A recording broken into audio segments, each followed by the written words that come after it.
औज़ुबिल्लाहि मिनश्शैतानिर्रजीम बिस्मिल्लाहिर्रहमानिर्रहीम अस्सलामु अलैकुम वरहमतुल्लाहि वबरकातुहू। उम्मीद करता हूँ आप सब खैर आफियत से होंगे और दुआ गो हूँ कि खालिक कायनात रब्बे ज़ुल जलाल आपको हर शर से, आफात व बल्लियात से महफूज रखे। आज एक और नए वजीफ़े के साथ सैयद सदरुद्दीन हाज़िर खिदमत है। आज का वजीफ़ा बहुत ही स्पेशल वजीफ़ा है।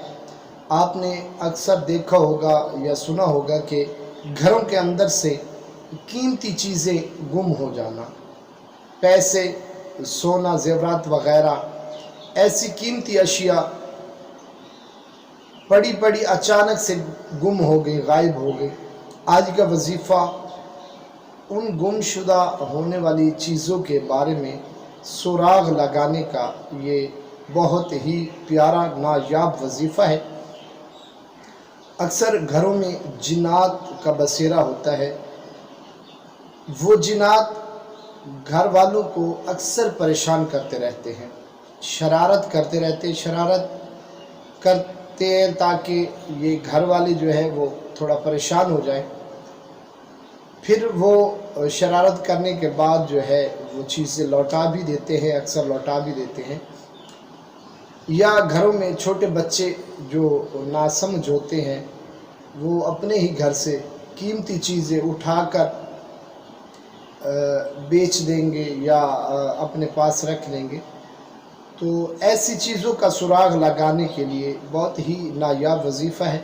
इस वजीफ़ा से बहुत से लोग पहले मुस्तफ़ीज़ हो चुके हैं। तो वजीफ़ा पेश करने से पहले छोटी सी गुजारिश करूँगा कि इस वीडियो को एंड तक लाजमी देखिएगा, स्किप मत कीजिएगा। और अगर आप मेरे चैनल पर नए आए हैं तो चैनल को सब्सक्राइब कीजिएगा, साथ ही बेल आइकन के बटन को प्रेस कीजिएगा ताकि मेरी हर नई वीडियो का नोटिफिकेशन बर वक्त आप तक पहुंच जाए। तो आइए वजीफ़ा और उसका तरीक़ाकार समाअत फरमाइए।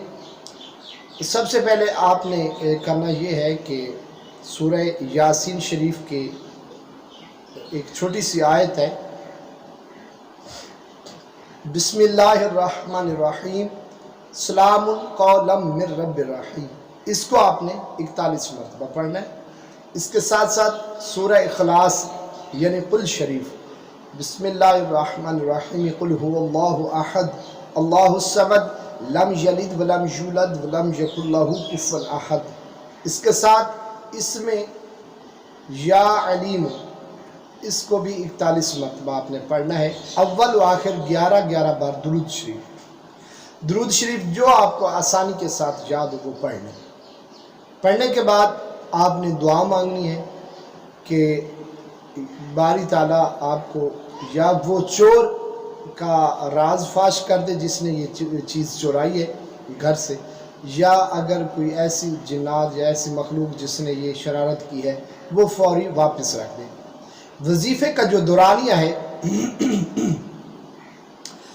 वो नमाज फ़जर या नमाज ईशा, क्योंकि नमाज फ़जर और ईशा के बाद आपके पास काफ़ी टाइम होता है, उसमें आप जो काम करना चाहें कर सकते हैं। तो कम से कम 7 दिन, ज़्यादा से ज़्यादा 11 दिन का ये वजीफ़ा है। अगर आप पहले दिन से शुरू करते हैं, 7 दिन के अंदर अंदर आपको पता नहीं चलता, चोर का पर्दाफाश नहीं होता या आपकी चीज़ वापस उसी जगह पर नहीं आती, तो फिर आप उसको कंटिन्यू रखें, यानी उसको चलाते रहें 11 दिन तक। इंशाअल्लाह अगर मेरे अल्लाह ने चाहा तो 11 दिन के अंदर आपकी खोई हुई चीज़, गुम हुई हुई चीज़, चोरी शुदा चीज़ इंशाअल्लाह या आपको उसका सुराग मिल जाएगा या वो चीज़ खुद ब खुद वहाँ पर मौजूद होगी। तो वीडियो को दोस्तों में शेयर ज़रूर कीजिएगा, मेरे चैनल को सब्सक्राइब कीजिएगा, मेरे हक़ में दुआ कीजिएगा। अल्लाह हाफ़िज़।